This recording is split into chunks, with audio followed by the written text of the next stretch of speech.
You're listening to the Optimize Your Life podcast with Dr. Sharon Grossman, episode number 48. Welcome to the Optimize Your Life podcast with me, Dr. Sharon Grossman. As a psychologist, success coach, and emotional intelligence expert, I've spent the past 2 decades optimizing the mindsets of my clients. And now, you too get to optimize not only your mind, but your entire life. Join me. Welcome, all you high achievers out there who are always searching for the latest and greatest in optimization. If that's you, today's episode will be just what the doctor ordered. And that's because we're going to be talking about ways to optimize your work performance. But instead of sharing with you tidbits based on what's been written about elsewhere, I'm going to share with you the exact 11 steps that I've put together as part of my Alive and Strong program that I offer corporations looking to build a stronger and more productive workforce. As I mentioned, I call it Alive and Strong. And as we dive into each of these areas, I want you to consider your current experience at work and how you might incorporate some of these notions into your everyday work. Let's dive in. So Alive and Strong is an acronym for the steps included in this program. A stands for activate. What do I mean by that? When you are faced with a problem, rather than jump into action, the suggestion is that you first reduce activation. Sounds counterintuitive, I know, but this gives you an opportunity to release tension and prevent exhaustion. Activating is not about being busy, but focusing on the right tasks, especially ones you find pleasant, as this increases engagement and satisfaction. So notice how there's strategy interwoven into these steps. That's on purpose because in order to have optimal work performance, you need to stay in optimal health and in an optimal state of mind. In other words, you can't be burning out in the process. We need your ability to focus to stay online. Getting back to the premise of the right tasks, what does that mean? I mentioned that they should be pleasant if possible, and I know what you're thinking. There are probably many tasks that you engage in that aren't very pleasant, that you don't like to do at all. But consider how this affects your energy, mood, and attitude. You're less likely to engage optimally under these conditions. No, you can't always have what you want. Not every task you do will be pleasurable, nor does it need to be. But if you can focus on ones that are, this will make focusing much easier. So perhaps start by jotting down everything you do as part of your job. Then divide your tasks into 2 columns, pleasant and unpleasant. And when it's time to problem solve, which tasks can you focus on to get you unstuck? Get clear on this ahead of time. Got it? Fantastic. Next, we focus on love. And as cliche as it may sound to love yourself, it's absolutely crucial for work optimization. But that's not typically the case. When people seek me out for coaching because they are burned out, almost always they are low in self-love. They beat themselves up for their mistakes. They're filled with negative self-talk. They expect too much from themselves and end up pushing themselves so much that they burn out. They don't take their needs into consideration. Instead, they focus on their to-do lists, other people's requests, or hold onto the notion that if they achieve more, they'll finally become worthy. This is an illusion. What I'm asking you to do here is focus on being kind to yourself no matter what setbacks you experience. Replace perfectionism with compassion and give in a boundaried way to elevate others. Let's break this down. Are you someone who has a fear of failure? If so, what are you telling yourself will happen if you make a mistake? Chances are you're highly anxious. You're inserting meaning where there might not be any. You're catastrophizing about the worst case scenario, and it's likely not nearly as bad as you're making it out to be. Am I right? So what if you do have a setback? What if you could just accept that these are part of the total experience? No one really wants to fail, but we all fail all the time. It's more about not making it mean something about your worth and not letting that slow you down. To keep yourself going, you need to be kind to yourself. Tell yourself, at least I tried, or focus on what you learned as a result of the experience. That's super valuable and can help shape your efforts the next time around.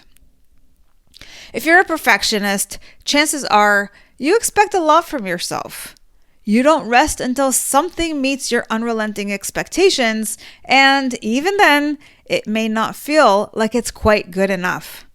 In the process of trying to get the results you want, you're sacrificing your time and energy. It takes a lot longer to accomplish your goals. And because you have this all or nothing mindset, you often give up before you even have a chance to complete the task. You're never satisfied, and you live with the false notion that if only you can get this one the way you want it to be, everything will be great. But it never is. And that's because you're off to the next thing, and the next, and the next. So be more fluid if you can. Soften the edges. Flow with life and treat yourself like you would someone you care about. And finally, if you're an overgiver, you need to keep yourself in check. People pleasers often get in trouble because they run themselves ragged, saying yes to anything and everything without considering whether they have the bandwidth to take on more. If that's you, try to pause before you answer someone's request. Sometimes just giving yourself time to look over your schedule and consider how long the new task would take and where you might fit it in will be helpful in determining whether it's even doable in the time you have. The trouble is, too often people who automatically say yes do so because they are worried about what other people will think of them if they say no. To that I say, think about a time when you asked a colleague to help out with something of yours. Did you expect them to say yes? Chances are you were hoping for a yes, but expecting a no. They are no different. So don't be afraid to be honest. Otherwise, what will happen is you'll make yourself overwhelmed and then resent them for asking. It's not their fault you took it on. That's on you. So choose wisely. Step 3 is identify. Consider the way you behave at work.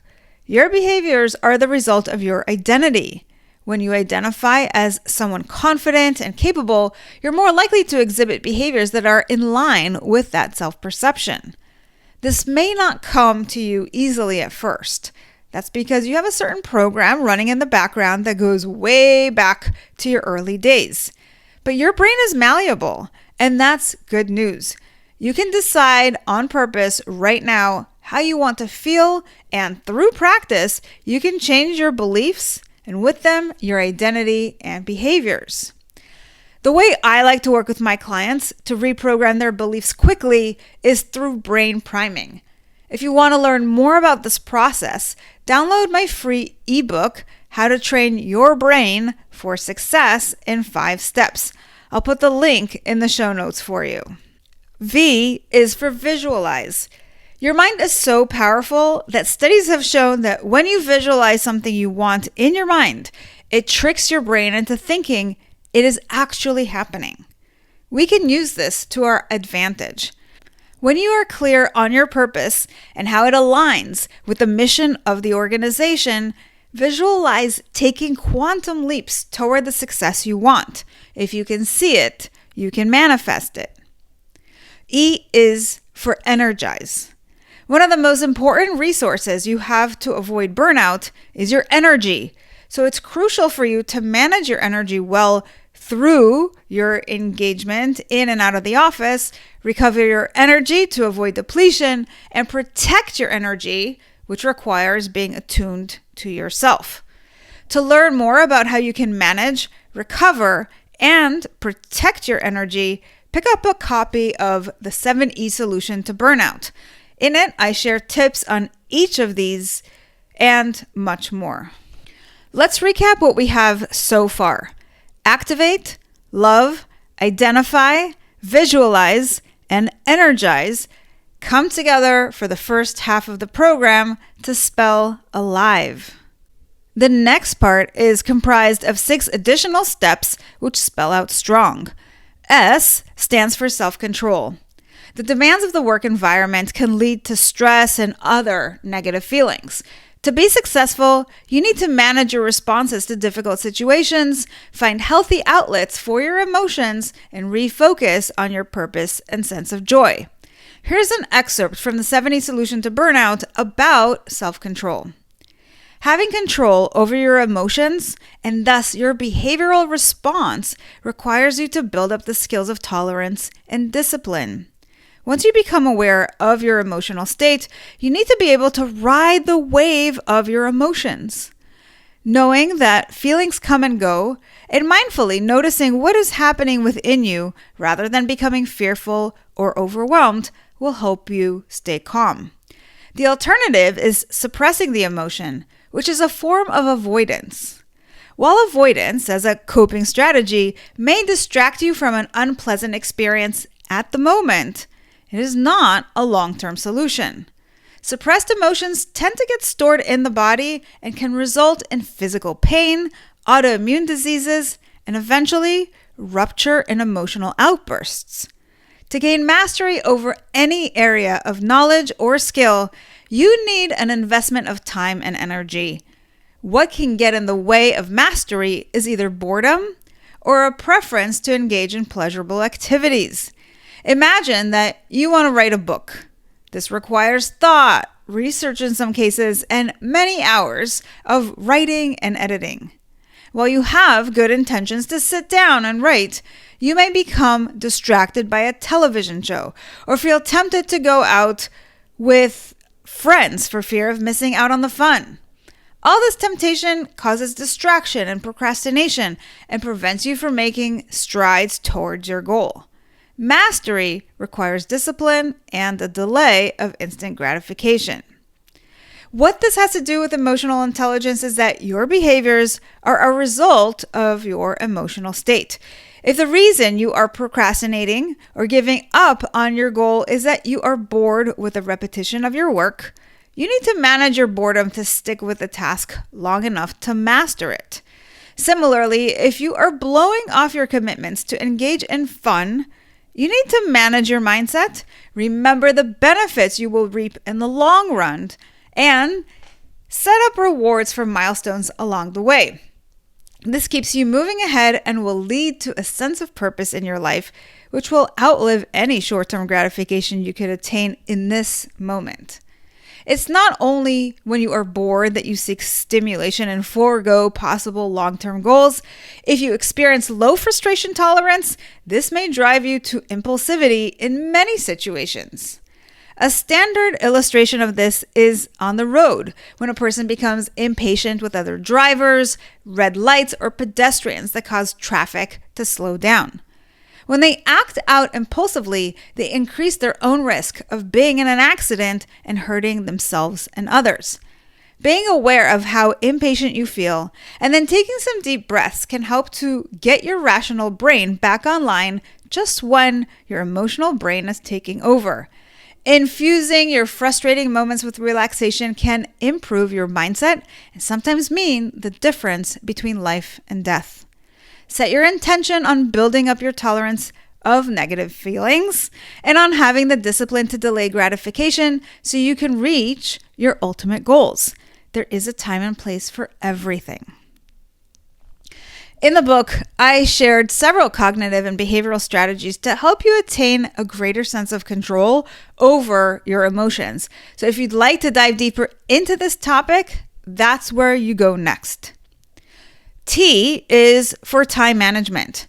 You likely have more on your plate than you have time for.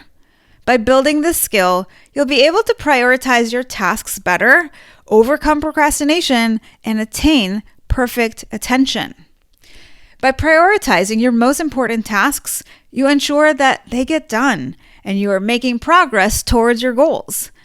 Focus on tasks one at a time so you're maximizing your brain. It's when we try to get everything done at the same time that we waste time and lose focus in task switching. If you're someone who procrastinates, it's likely because there are tasks you lack confidence in and worry about failing at. Rather than avoid what scares you, face it head on. Take risks and follow through on tasks. Be kind to yourself and work to build up your confidence.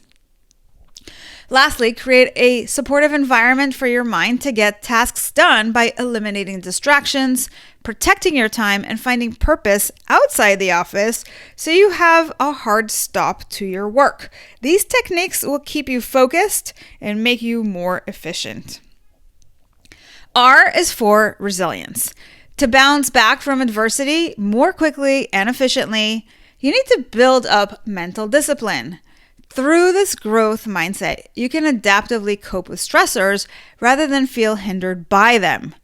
Perhaps one of my favorite quotes from my book is this: resilience starts in the mind and includes a sense of realistic optimism for what lies ahead, gratitude for the goodness around you, and acceptance of anything that is not in your control or that has not gone as well as you would have liked. O is for openness. For continued career growth, you have to be open to opportunities for professional development and expanding your view. Rather than taking criticism personally, seek out and accept feedback from colleagues or customers about how you can improve your performance. This may sound obvious, but it requires you to be proactive. Opportunities don't always fall on your lap. That means you have to seek them out, and you do that by reflecting on where you are and where you want to go next. And when opportunities do show up, be curious. Consider where they may take you. Sometimes things happen and shape our lives in ways we could never have imagined. Let life lead you. And as much as feedback can feel challenging to hear, it is part of your learning journey, so embrace it. In the book, I talk about the importance of getting immediate feedback on tasks. This gives you a sense of whether you're on the right track before you spend too much time and energy on any given project. Sometimes all it takes is crafting your goals with enough clarity so that they give you feedback as you take part in them. N is for narrative. What holds you back is often your own inner voice. To excel in your work, your thoughts have to align with your actions, and if they are negative, you will be holding yourself back. Are you aware of your inner dialogue? Some of my clients seem completely unaware of how critical they are of themselves simply because they've never done it any other way. It's their norm. Only when we start working together do they become more self-aware and realize what they are doing and that it's toxic. People sometimes fear that if they are gentle with themselves, they'll become lazy. But life's not that black and white. We aren't either horrible to ourselves and productive or gentle with ourselves and lazy. There's a lot of gray in between. The truth is that when you're gentle with yourself, you're more likely to pursue your goals long term. You might feel motivated to pursue your goals if you beat yourself up, but only at first. The motivation quickly dies off after a while because you're so beat up. And finally, G stands for gratitude. By focusing on everything there is to be thankful for, you create an abundance mentality, increase social bonds, and decrease stress while improving your personal well-being. There are so many upsides to gratitude, and these have been proven by research. But here's how I like to think about it. Your brain is designed to focus on the negatives. This is not faulty programming. It is precisely to ensure your survival. If you were programmed differently, you may have gotten distracted smelling the flowers and then become lunch for a nearby tiger. Instead, our brains are brilliant. They look for the tiger and overlook the flowers. But because we don't have to be in survival mode in this day and age, especially at the office.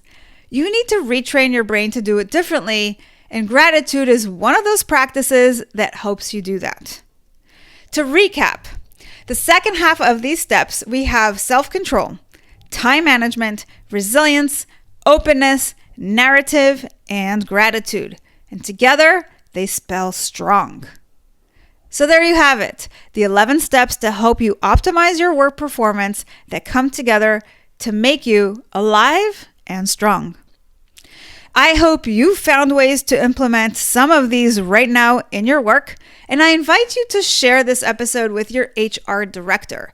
This is a program I can happily train your entire staff to follow for you to optimize your workforce, maximize performance, and build up your team individually and collectively. Until next time, take good care. Thanks for listening to the Optimize Your Life podcast. If you loved what you heard, join my Tribe to Thrive. It's a free community where you'll receive daily tips and weekly trainings to optimize your life. Go to drsharongrossman.com to sign up. I'll see you on the inside.